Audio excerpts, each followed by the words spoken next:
Assalamualaikum warahmatullahi wabarakatuh.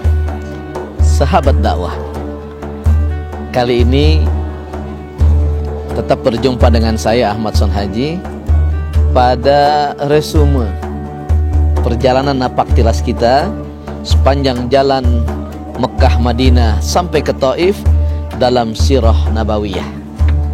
Subhanallah, begitu kita melihat napak tilas perjalanan dakwah Rasulullah SAW, sebagaimana Imam Ghazali memberikan penjelasan tentang medan juang dakwah dalam kitabnya Ihya Ulumuddin, beliau membagi 3 medan juang dakwah.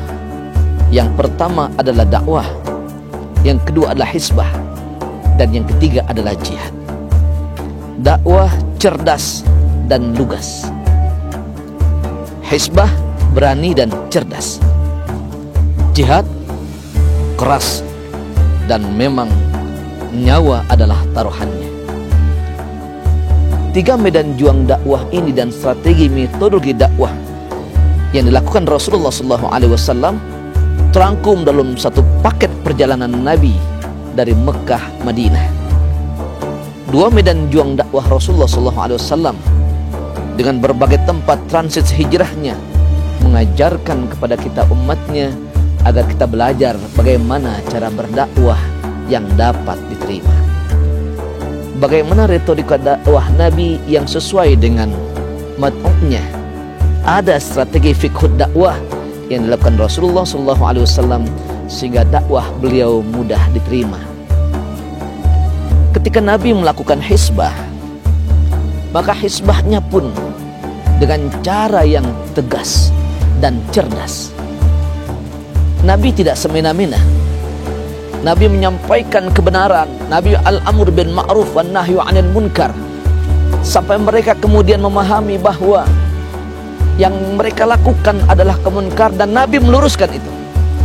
Yang mereka lakukan adalah kemaksiatan dan Nabi mengingatkan itu, meskipun tantangannya tidak sedikit.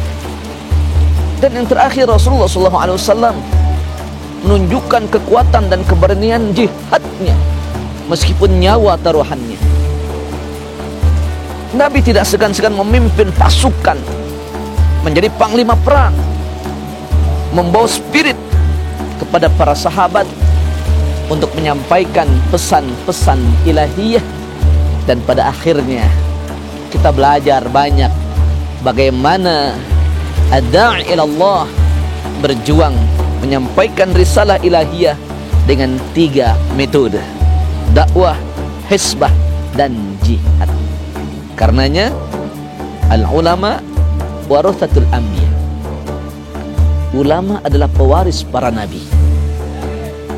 Yang diwariskan bukan hanya ilmunya, yang diwariskan pun adalah bagaimana penderitaan dalam perjuangannya. Yang diwariskan adalah akhlaknya. Yang diwariskan adalah solusi dalam menjawab problematika keumatan.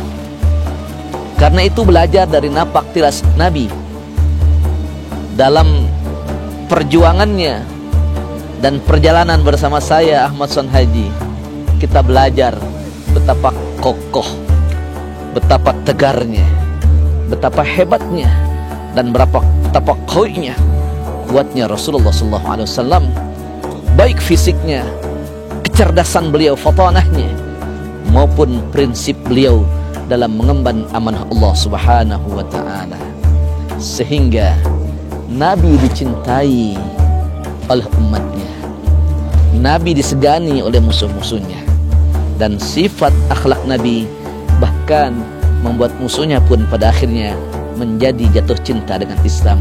Itulah rahmatan lil alamin.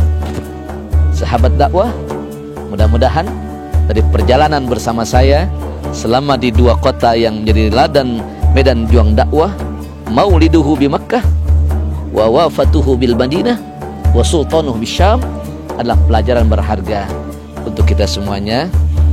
Tetap berdakwah, kuatkan akidah, luaskan wacana pengetahuan, dan tanamkan akhlak budi pekerti sebagai modal dalam menapak tilasi jejak dakwah Rasulullah sallallahu alaihi wasallam. Usikum wa nafsi bitaqwallah.